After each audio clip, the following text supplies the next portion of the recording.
Hello, everyone, and welcome to Comedy on Demand, the Comedian Matthew Murray podcast, episode 1, April 1st, 2024. And that's it. Good night, everybody. Now, hey, this is one of those things that I've always meant to get going on. And if there's one thing I really like, it's to be on the cutting edge and to be really on the leading edge of technology. So I thought I would wait 10 years to make sure podcasting was going to be a real thing before I decided to get involved. No, it's always been a struggle. When do you start one of these? How could there possibly be any more appetite for content? Who would want to listen to me? Who am I in the first place? And I decided, well, I just want to do this. I really want to just speak to the void. And if anyone listens, that's a bonus. So really, this is for me.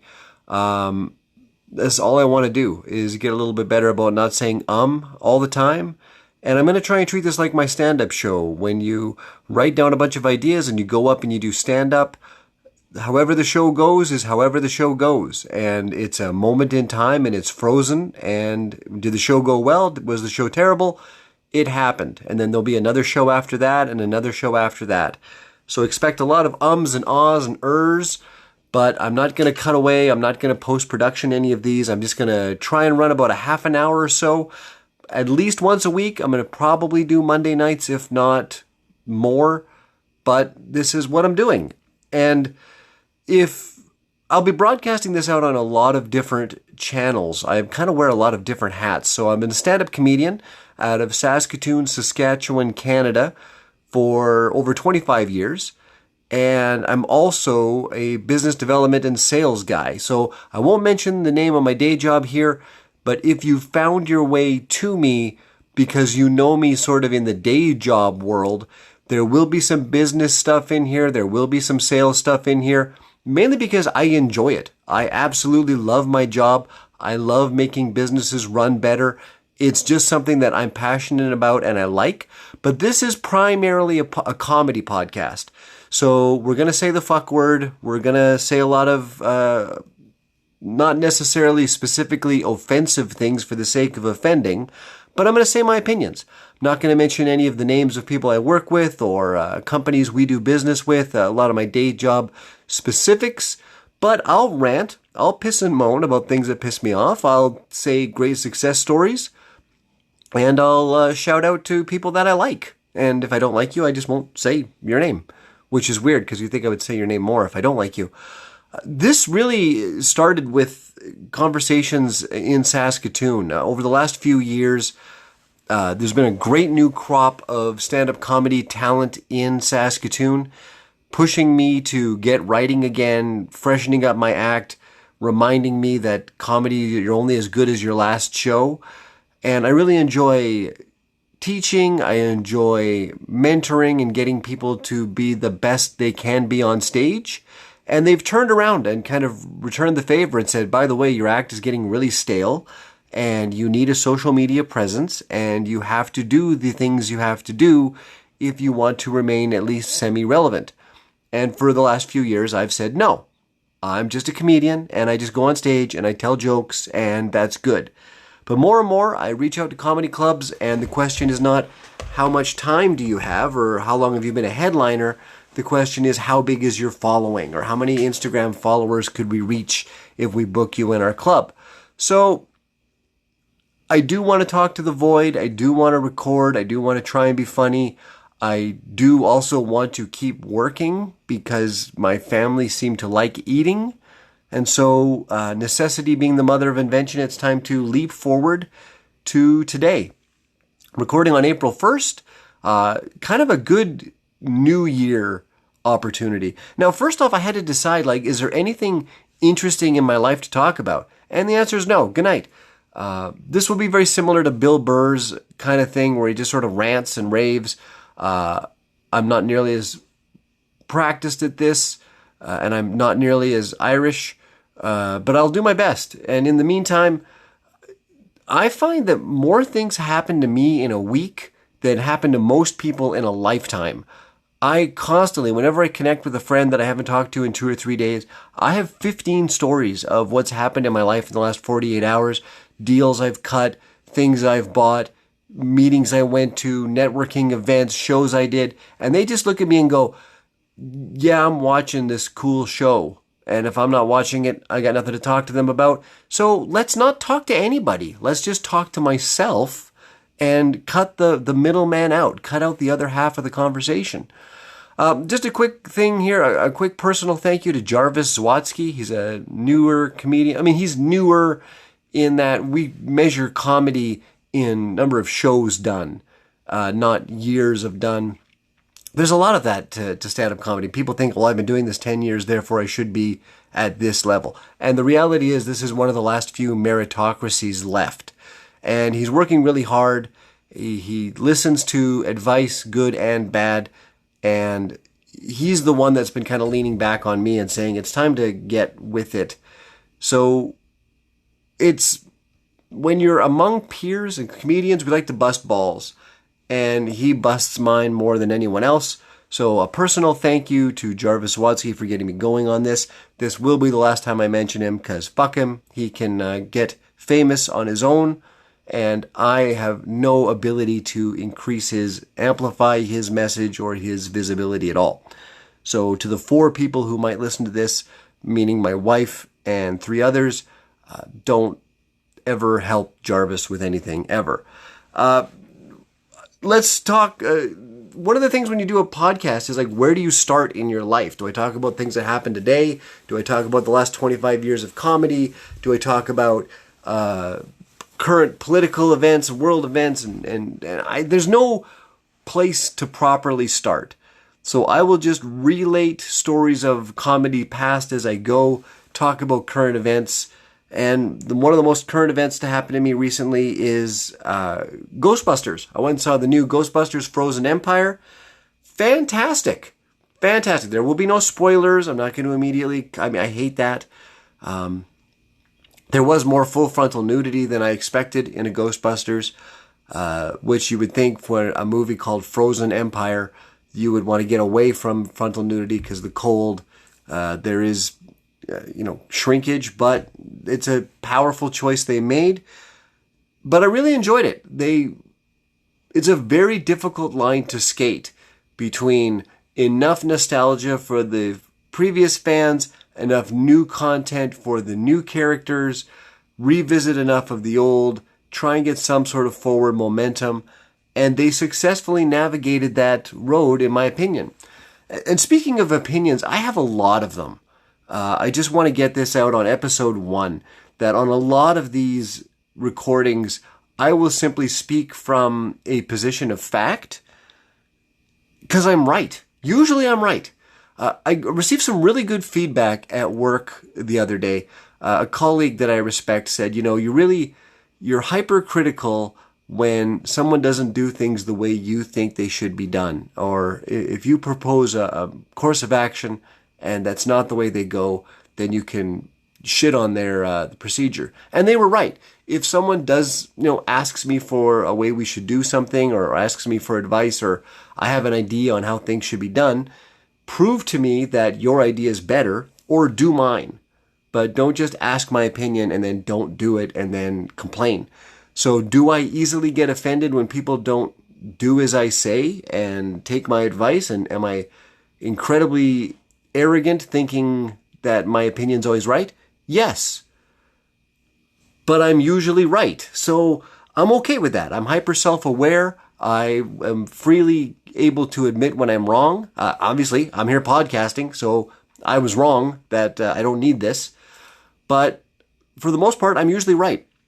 And Ghostbusters, they did a really good job of balancing all those different aspects.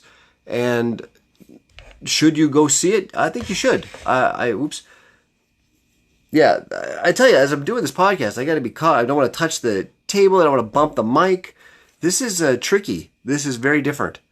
I kind of feel like in Talladega Nights where Will Ferrell's hands are going up and he's, I don't know what to do with my hands right now. But Ghostbusters was great. One of the new experiences I had during Ghostbusters was my first time sitting in the D-box seats, which really did enhance the movie viewing experience. Now, I got to think in the next half a dozen years, they'll develop a vest with haptic feedback, and I'll be able to plug that in at home and then just feel what I'm feeling in the D-box in the theater. And then the ability to completely isolate from society as a whole will be complete. We'll never need to go into a place, a gathering again, and wonderful. No, I love going to the movie theaters. I've always been a huge movie junkie, Pulp Fiction being my favorite movie, but I love even going to a bad movie. I still enjoy the experience of going to the movies. So we had free passes for this, so we shelled out the extra couple bucks to try the D-box, and I really liked it. I wish, the thing about Ghostbusters is it's actually a little bit scarier. I mean, it's not a scary movie, don't get me wrong, it's not a horror movie by any stretch of the imagination. But there are jump scares, there are scary moments, and that's not my bag. So I think the D-box is really something I would enjoy for an action movie. If it were a Marvel movie and there's lots of explosions, or a Top Gun, or a car chase movie, I'd be all over the D-box seat. But my wife constantly forces me to suffer through horror movies, and to add the D-box experience of the vibrating chair, or the chair suddenly jerking to the left or right in conjunction with what I'm seeing, no thank you. I really enjoyed the D-box when, like say, the Ecto 1, the car was driving down the street and weaving through traffic and my chair was following. Fantastic. They're walking down a dark corridor and something pops up. Not interested. But the D-box was cool. I don't know what it cost. My delightful wife, who has her own YouTube channel with 800 episodes, so she doesn't need any free promotion. But she was the one that sprung for the tickets. It was great. One nice thing about going to the theaters, they've stopped checking you for junk. The days of we'll sneak some gummy bears in your purse and no one will know that I've got a little flask. They're done. They're just like you could walk in with a fully baked ham under your arm and place settings, and they would just be like, whatever, just we're happy you're here. We understand that movie going as an experience is done in the next 5 years. We have no idea what we're going to do with all of this real estate. We can't possibly repurpose these theaters for anything. We're happy you're here. Please just buy a large soda. I would love to just walk in one day with a pie and they'd be like, sir, you can't bring a pie into the movie. And I'd be like, well, it's a therapy. It's a, therapy pie. And what do they call that? Companion pie? What is it when you get, I want to bring this dog in just because I feel sad without my dog. What do they call that?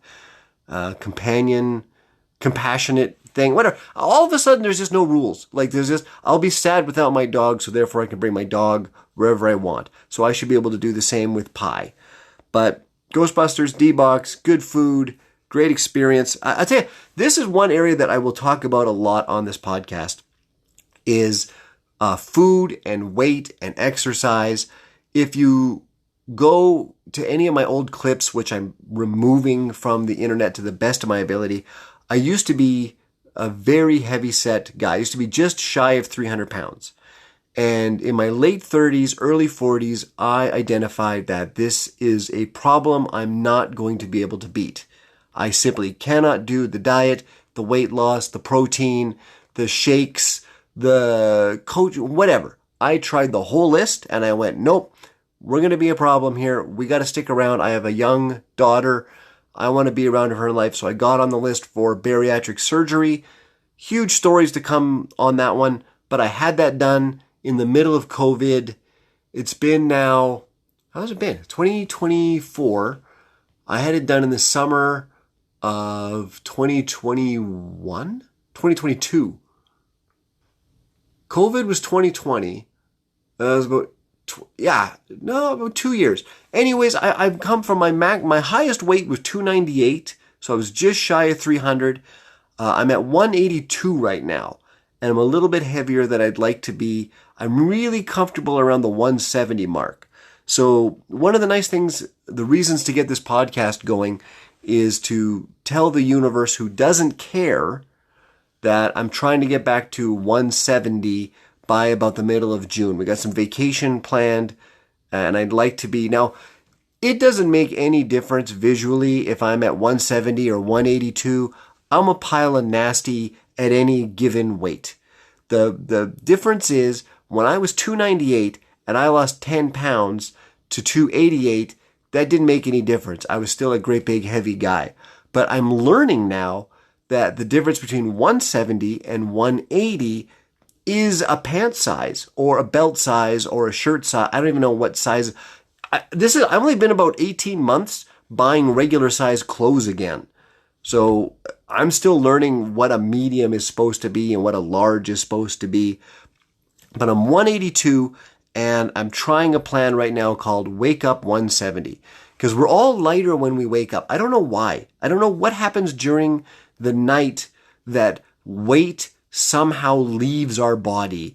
And then when we wake up and we go to the bathroom, within 20 minutes of walking around or not eating anything, your body decides, I'm heavier now.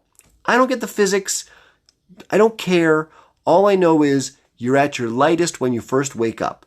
So if I can wake up at 170 again, that means on a day-to-day basis, I'll be walking around between 170 and 173 with clothes, 175, 177. That's when I'm comfortable. So part of doing this podcast and forcing myself into new behaviors and new trends is to not throw away this second chance I have at health. I'm finally able to run more than 8 to 12 seconds. I can go up 2 flights of stairs and not die. I've been so heavy for so long in my life that the absence of pain and the absence of fatigue is still noticed. So I'll go up 2 flights of stairs and just assume that I'm tired and be like, no, actually I'm okay. Your heart's not beating heavy. You can carry on walking. So I'm not used to this yet, but I'm already sensing a slide back. I'm enjoying the junk food again. I'm starting to reward myself with food, and I get it. I'm not going to be able to maintain the 170s, the 180s for the rest of my life. I am eventually going to get heavy again. I just want to do it in my 70s and not in my 40s. So we want to get back to 170 by wake up. And we're not going extreme. I got the MyFitnessPal out, which is supposed to be the app. We're logging the weight. I am going to the gym. That is one thing I am doing now. 3 days a week, I am going to the gym. And I'm get out. One cool thing that I'll be doing more in this podcast is relationship tips. And if there's one thing I can give, with my wife, we've been married. This will be the 10th, 2015. Before this will be 10 years. Yeah, a lot of years. She'll be instantly disappointed this number didn't come to mind immediately and correctly. But one of the keys to a quality marriage is interact with your spouse as little as possible. If you can get a job where you are constantly on the road, or if one of you can become mute, or if you can just digitally connect from different rooms, you're going to do fine. It's when you converse regularly that you have a lot of problems. So one of the ways that things have gotten better at home is there's a lot of conflict first thing in the morning. I like to make breakfast a certain way, unload the dishwasher a certain way. We got to get our daughter ready for grade 3. She's 8, so of course, where are my socks? I don't want to eat this. I want to watch TV. It's just a cluster. So I get out of the house early. If I can be up by 5:45, out by 6, and to the gym, I have made my wife's life better by not being there. My goal is to one day eventually make her life perfect by just dying, and then she will not have to deal with me at all. But in the meantime, not having to deal with me first thing in the morning is working great. Our daughter the dynamic is different. She's really extroverted like me. So if she can pick a fight with one of us with the other one as an audience member, it's go time. If there's just one parent, there's no audience for a fight, she's far more compliant. So I get out first thing in the morning and I go to the gym. Nothing special, benching 300, 400 pounds. No, just standard old man workouts. And that's all there is. I go to the YMCA, which is close to my office, and it's the boring bench press, leg press, press, the French press, hit the showers, into work by 7. So just eating. One good thing I heard is you can't outrun a bad diet. So we're just going to monitor the calories. We're going to up the protein, go to the gym, and podcast. Because hopefully by podcasting, I go, oh, well, I'm still at the same weight, or, oh, we're not making progress, and it's not great. But I'm doing the best I can. Another key to making a good podcast, charge your phone. Because I'm trying to run this through a new microphone, and I was going to record on my laptop, but the laptop fan's too loud, so I'm plugged this into my phone, and I'm at 19%. So that should give me another 5 minutes or so here, so I'm going to wrap this up pretty quick. But one thing I like to do when it comes to starting diet plans or starting a health kick is I like to gorge hard the night before. So Sunday night, the 31st, I went to KFC, and I was proud of myself. I only got a 2-piece. All I asked for was a 2-piece and fries. And I looked on the app. A 4-piece on the app is cheaper than just getting a 2-piece when you order. Because like fat people who plan to eat junk food, they get rewarded with more food. But I made a conscious choice to pay the higher price to get less food, so I couldn't eat too much food. So I said, just a 2-piece with fries, drove around, paid for it, and the guy hands me a Pepsi. Now, I can't drink soda. I can't drink anything carbonated since my surgery. But I'm like, I don't want it. He's like, no, it's free. I just poured one. You can have it. I'm like, I can't drink. It's like, so the world is trying to give me soda that I didn't want. But I took it, drove around the corner, poured it in the garbage can. That's fine. So if you ever hang out outside a KFC for a couple of minutes, you'll find 2 or 3 cars are always parked there. That's men eating. If you go to any restaurant, any fast food joint, you will find men eating in their cars, watching something on YouTube and being sad. We're all there. So I did the usual. I pulled over to the parking stop, started eating, and halfway through my food, a girl from KFC, an employee, comes out and knocks on my window, and she's got a giant bag of KFC. Now, there's a couple other cars, but she thought I had done a drive-through order, or they must have done something where, hey, your order's not ready, go park and we'll bring it out to you. So I'm trying not to overeat, and the world sends me more chicken. Hey, this guy's trying to get healthy, send him an extra bag of free chicken. And I wouldn't even let myself lower the window to tell her that's not me. And she scared the fuck out of me. I'm just elbow deep in a chicken thigh watching a YouTube video, and I get a knock on the window, and I'm like, oh shit, I'm caught, and boom, hey, want more chicken? And I'm like, no! So the world is against me with regards to this. So world, fuck off. Let's wrap it up here. If you're listening to this and you're in the Saskatoon or Saskatchewan area, you've sort of got a taste of what my podcast is going to be. I will do free ad reads, provided you don't want me to sell crack or something, a product that I'm not interested in promoting. I'm not going to monetize this podcast at all. I'm not really interested in trying to get sponsored. Maybe I will. I don't know. Maybe is there money in podcasting? I don't know. If I stayed current, I would know that. But I will, if you're in the Saskatchewan area or the nearby, or you think your product might be getting listened to by my audience of 6 people, I will give you free ad reads just to say thanks for tuning in. So reach out to me. I'm sure there'll be a link somewhere, and I will give you free ad reads. I'll be here at least once a week, hopefully more than that. Check out, I got a whole bunch of social media starting. Oh, shows. April 12th, Corrobert, Saskatchewan. We're doing a fundraiser. Details will be on my website. I will know at future podcasts to list this stuff off earlier. Hopefully you stuck around this long. April 20th, we will be doing a show in Yorkton, the Terriers fundraiser for the hockey team. And May the 3rd, I am appearing at Yuck Yucks in Saskatoon at the Parktown Hotel. Tickets are available now. I just got the low battery warning from my phone, so I'm going to cut this off. This is Comedy on Demand, the comedian Matthew Murray podcast. I appreciate you sticking around. If you ever find any of my old podcasts from when I tried this 5 years ago, don't listen to them. They're shit. I'm deleting them. Appreciate your time, and I should have a cool sign-off line, but I don't.